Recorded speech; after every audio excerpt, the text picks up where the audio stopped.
అపజయం నుంచి అద్భుతానికి ఒక స్ఫూర్తిదాయక కథ, మోటివేషనల్ స్టోరీ అబౌట్ రాహుల్.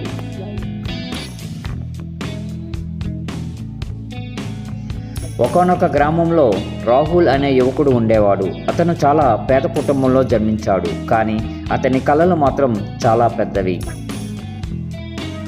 రాహుల్కు ఒక గొప్ప శాస్త్రవేత్త కావాలని, తన గ్రామానికి వెలుగులు తీసుకురావాలని కోరిక ఉండేది.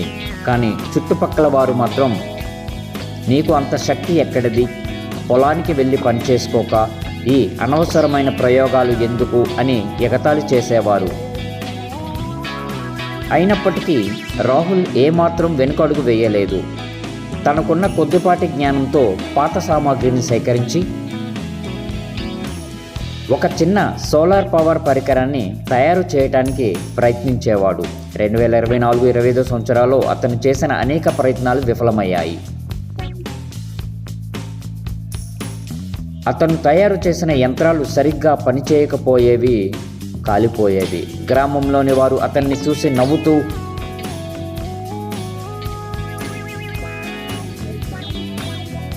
ఇదిగో వచ్చాడు కాలం వృధా చేసే శాస్త్రవేత్త అని వేళాకోళం చేసేవారు. కానీ రాహుల్ ఒక్క విషయాన్ని బలంగా నమ్మాడు.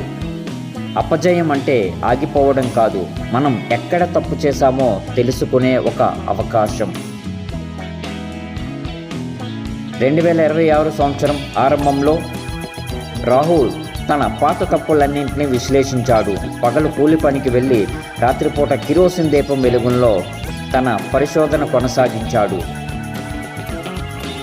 జనవరి 2026 నాటికి అతను వినూత్నమైన స్మార్ట్ ఇరిగేషన్ సిస్టమ్ను రూపొందించాడు.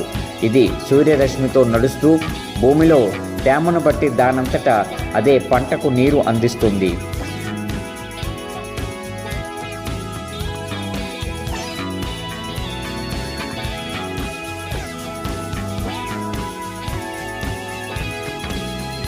ఒకరోజు జిల్లా కలెక్టర్ ఆ గ్రామానికి వచ్చినప్పుడు రాహుల్ తయారు చేసే పరికరాన్ని చూసి ఆశ్చర్యపోయారు.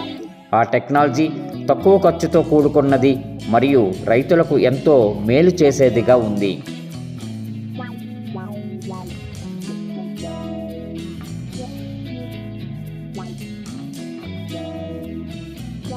అని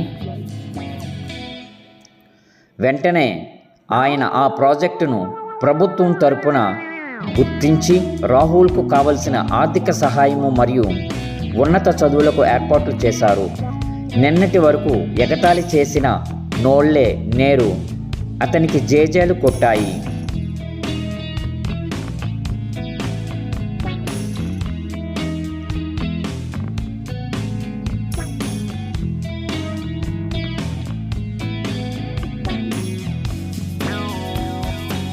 ఈ కథ ద్వారా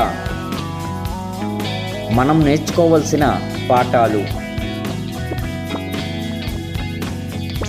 పట్టుదల, గమ్యం చేరే వరకు ఎన్ని అడ్డంకులు ఎదురైనా ఆగిపోకూడదు. రాహుల్ 2026లో విజయం సాధించడానికి కారణం అతను గత 2 ఏళ్లగా పడిన కష్టం, ఆత్మవిశ్వాసం. 10 మంది మిమ్మల్ని తక్కువ చేసి మాట్లాడినా మీ సామర్థ్యంపై మీకు నమ్మకం ఉండాలి. విమర్శలను దీవెనలుగా మార్చుకోవడము, ఎదుటివారి ఎగతాళిని కోపంగా కాకుండా కసిగా మార్చుకొని మీరు ఎవరో నిరూపించుకోవాలి. ముగింపు: జీవితంలో విజయం అనేది రాత్రికి రాత్రే రాదు. దానికి నిరంతర కృషి, అంకితభావం అవసరం.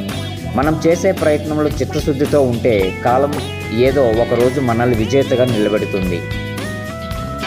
రాహుల్ లాగే మీరు కూడా మీ కలను వదులుకోకండి. 2026 సంవత్సరం మీ విజయాలకు నాంది కావాలని కోరుకుందాము.